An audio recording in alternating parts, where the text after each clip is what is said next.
The alarm cut through the dig site 3 seconds before the ground itself began to hum, and I dropped my wrench and ran.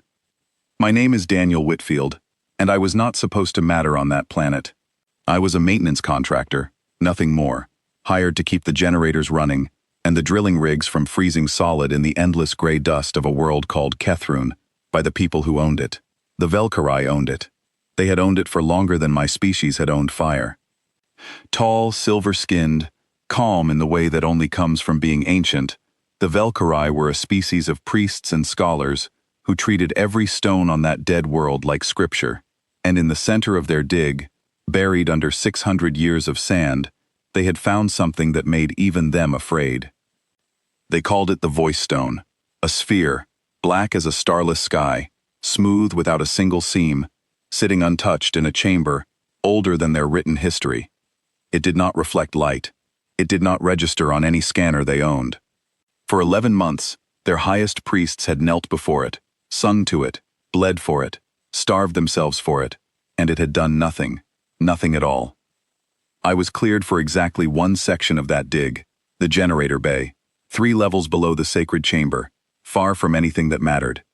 That was where I was standing when the whole mountain started to vibrate. At first I thought it was an earthquake. Kethrun did not have earthquakes.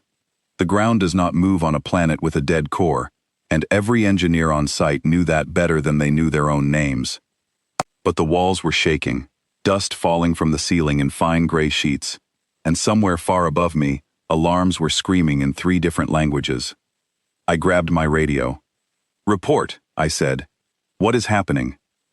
Static answered me first, then a voice, breathless, alien, translated through my earpiece with that flat mechanical calm that never matches the panic underneath it. "The voice stone is active. Repeat. The stone is active. All personnel to the lower corridor immediately." I had never heard a Velkarai voice shake before. They did not shake. They were the oldest species anyone had ever met that still bothered to talk to humans at all, and in 11 months on that rock, I had watched them stay perfectly still through dust storms, through equipment failures, through the deaths of 2 of their own priests in a tunnel collapse. And now the voice on my radio was shaking. I dropped my tools and ran. The corridor to the sacred chamber was steep, cut straight into gray rock, lit by strips of pale blue light that pulsed faster than usual, as if the whole tunnel had a heartbeat and it was racing. I passed 2 Velkarai guards flattened against the wall, weapons drawn but pointed at nothing, because there was nothing to point them at, just sound. A low, deep hum that came from everywhere and nowhere, that I felt in my chest before I heard it in my ears. When I reached the chamber, I stopped in the doorway and could not move. The voice stone was glowing. Not glowing like a light bulb, glowing like something breathing. Lines of pale gold light moved across its black surface in slow, curling patterns, like ink spreading through water, and the deep hum pulsed in time with them, rising and falling, rising and falling. Around it, a dozen Velkarai priests stood frozen, their ceremonial robes forgotten, their faces caught somewhere between joy and terror. High Priest Solon Vikari stood closest to the stone, both hands raised, not touching it, just close enough that the gold light reflected off his silver skin. He turned when he heard my boots on the stone floor. "Human," he said, "get back." I did not move. I could not have told you why. I should have turned and run the way every safety protocol demanded, but something about the light pulled at me, something under my ribs that felt older than fear. The stone screamed. That is the only word I have for it. Not a mechanical alarm, not a natural sound, but something that hit every person in that chamber at once. A wave of sound so deep it rattled my teeth and dropped 2 of the priests to their knees. The gold light flared white, and cracks of black energy split across the ceiling of the chamber, snapping loose chunks of rock that fell like hail. "Move," someone shouted, and then everyone was moving, priests scrambling for the exit, dragging their fallen companions, and I was moving with them, except my legs betrayed me halfway to the door, and I went down hard on my knee, pain flashing up my leg, and when I looked up the ceiling above the stone was collapsing. I do not remember deciding to help. I remember a priest named Ilyara Vekthis, pinned under a support beam near the far wall, her mouth open in a scream I could not hear over the roar of falling stone, and I remember crawling toward her with my ears ringing and blood running warm down the side of my face, from somewhere I had not noticed getting cut. The beam was heavy, alien alloy, cold under my hands, and I could not lift it alone. I pulled anyway, screaming with the effort, and for one terrible second, I thought we were both going to die there, under that ancient rock, while the stone kept screaming behind us. Then hands joined mine. Solon Vicari, high priest of a species that had ignored me for 11 months, was pulling beside me, his silver face twisted with effort, and together, we dragged the beam back just enough for 2 more priests to pull Ilyara free. We ran. The corridor behind us buckled and folded like paper, chasing us up toward the surface, and I do not know how any of us made it out before the whole lower chamber sealed itself under 100 tons of collapsed stone. But we did. We came out into the gray daylight of Kethrun gasping, coughing dust, and behind us the ground gave one final, shuddering groan before falling silent. Then nothing. No hum, no light, no sound at all. For a long moment, nobody spoke. I sat down hard on the dusty ground, my knee throbbing, blood drying on my temple, and watched 12 of the oldest, most composed beings I had ever met stand in a ragged circle, staring at the sealed entrance to a chamber that had nearly buried them all. Solon Vicari found me first. "You came back for her," he said. It was not a question. I did not know what to say to that, so I said the truth. I was not thinking. I just moved. He studied me for a long moment, with eyes the color of old silver coins, and something in his expression had changed since the last time he had looked at me, back when I was just the human who fixed the generators. "We need to go back down," he said. I nearly laughed, except nothing about his face suggested he was joking. "The chamber just collapsed," I said. "There is 100 tons of rock between us and that thing." "There is a secondary passage," he said, "sealed for centuries. We mapped it but never opened it. It leads to the same chamber from the far side. If the stone is what we believe it is, then what happened today was not destruction. It was awakening. And an awakened relic left alone in an unstable chamber is a danger to every living thing on this planet, human and Valkyrie alike." I stood up, ignoring the pain in my knee, because something about the way he said danger to every living thing on this planet made my stomach drop in a way that had nothing to do with fear for myself. "What does that mean?" I asked. "What is that thing?"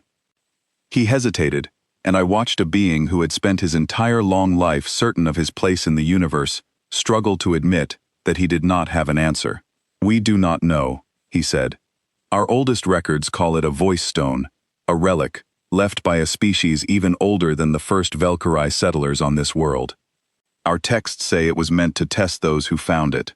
We assumed the test was one of faith, of devotion, of worthiness measured by ritual. We were wrong. It responded to nothing we did for 11 months, and then, today, it woke." "Why today?" I asked. He looked at me the way you look at a puzzle piece you had not considered before. "That is what I intend to find out," he said, "and I want you with me." I could have said no. Every part of my training told me to say no, to get on the next transport back to the surface base, and let people with actual authority handle whatever alien horror had just tried to bury us all. But I thought about Ilyara Vectis, pinned under that beam, about the way Solon had dragged with me, without a second of hesitation, despite 11 months of looking through me like I was furniture. And I thought about the sound that thing had made, like it was trying to say something, and none of us understood the language. I went with him. The secondary passage was narrow, cut for smaller frames than mine, and I had to duck through most of it while Solon and 2 younger priests, Kalen Vessa, and a quiet one named Torin Ashrin, moved ahead with handlights cutting pale circles through the dark. The air smelled like old stone and something else, something faintly metallic, like the inside of a battery. Nobody spoke. The silence pressed on us the same way the collapsed chamber's dust still coated my throat. We came out into the sacred chamber from a side opening I had never known existed, and I stopped breathing for a second. The voice stone sat exactly where it always had, on its raised platform of dark stone, but the gold cracks of light along its surface were still glowing, faint now, pulsing slow like a heartbeat settling after a sprint.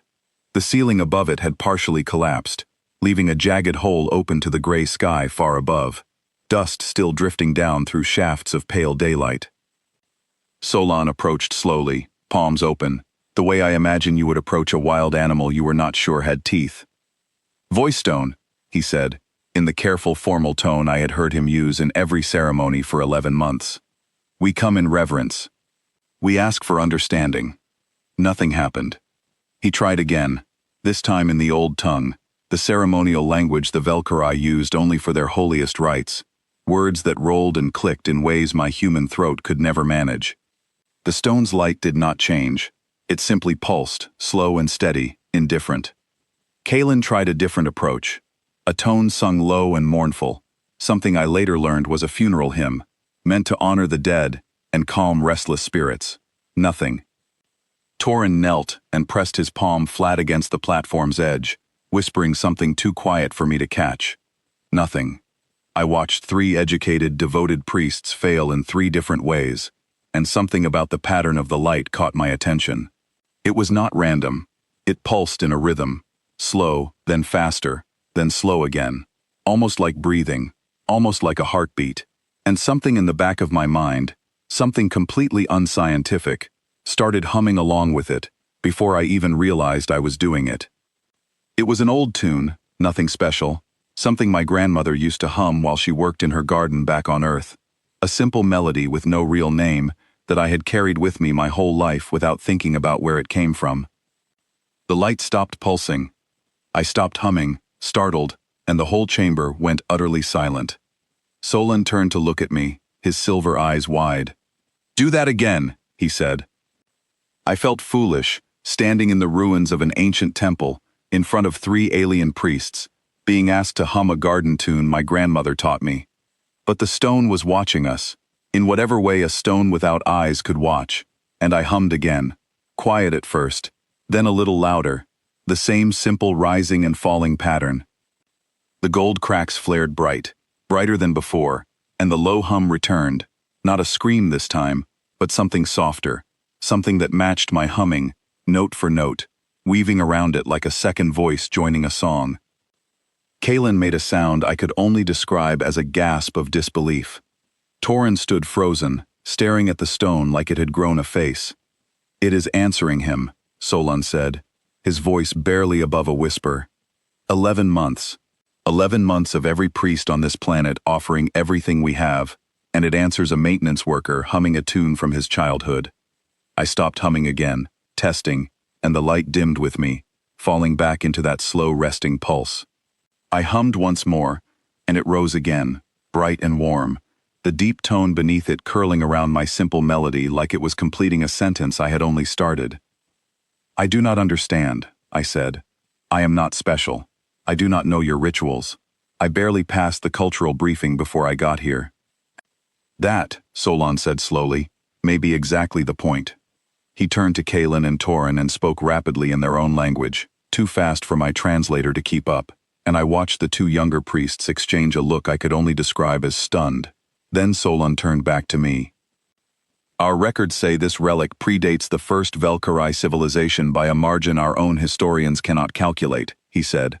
"We assumed, because we found it, because we built our faith around it, that it was made for us, that its silence toward us for 11 months was some failure on our part, some lack of devotion. We tried harder, we tried louder, we tried older words, more precise rituals, more sacrifice, and it ignored every single one of us." He looked at the stone, then back at me. "But it is not ignoring you." "I do not know what you want me to do about that," I said, because honestly, standing there with blood dried on my temple and my knee aching, I felt more confused than important. "I want you to keep going," he said. "Please." So I did. I hummed the only tune I really knew by heart, over and over, and the chamber filled with that strange harmonizing hum, gold light spilling across every wall, warm instead of frightening now, and something in the pattern started to shift. The gold lines stopped curling randomly and began to form shapes, symbols I did not recognize but that Solon clearly did, because his breath caught audibly beside me. "Those are coordinates," he said. "Star coordinates. And below them, a language older than anything in our archive. "Coordinates to where?" I asked. He did not answer right away. He was too busy staring at the stone, his whole body tense with something between fear and wonder. "I do not know yet," he finally said, "but I believe this stone has been waiting a very long time for someone to simply be present with it, rather than someone trying to prove they deserved its attention." Every ritual we performed was built around worthiness, around hierarchy, around who among us stood closest to the divine. You did none of that. You did not ask permission. You did not perform for it. You simply existed near it, doing something small and human, and it responded to the honesty of that, not the grandeur. I kept humming while he spoke, the melody steady, and the symbols on the wall kept forming, slow shapes resolving into something that looked almost like a star map stretched across black stone. Kaylin, still staring, spoke quietly. 11 months, she said again, like she could not let go of the number. 11 months of the highest members of our order failing, and this is what succeeds. There was no bitterness in her voice, only something like awe, and I understood then that whatever I had stumbled into was bigger than a maintenance job gone strange. It was bigger than me. The humming continued for what felt like a long time, though I could not tell you how long exactly, because time seemed to blur in that chamber the way it does during moments that matter more than clocks can measure. The gold symbols filled every visible wall, and slowly, carefully, Torin began sketching them into a data tablet, his hands shaking with the effort of staying steady. When the light finally began to dim, fading gently instead of collapsing violently like before, I let the tune trail off, and the chamber settled into a soft quiet, the kind that follows something important finishing, rather than something breaking. Solon turned to me, and for the first time since I had arrived on that planet, he looked at me not as a laborer, not as an outsider tolerated because of a contract, but as something closer to an equal. "I owe you an apology," he said. "For 11 months my order treated your presence here as incidental. We assumed knowledge and worthiness belonged to those who studied the sacred texts, who performed the sacred rites. We did not consider that a species we viewed as young, as unpolished, might hold something we had lost somewhere along the way. I do not know what I did," I said honestly.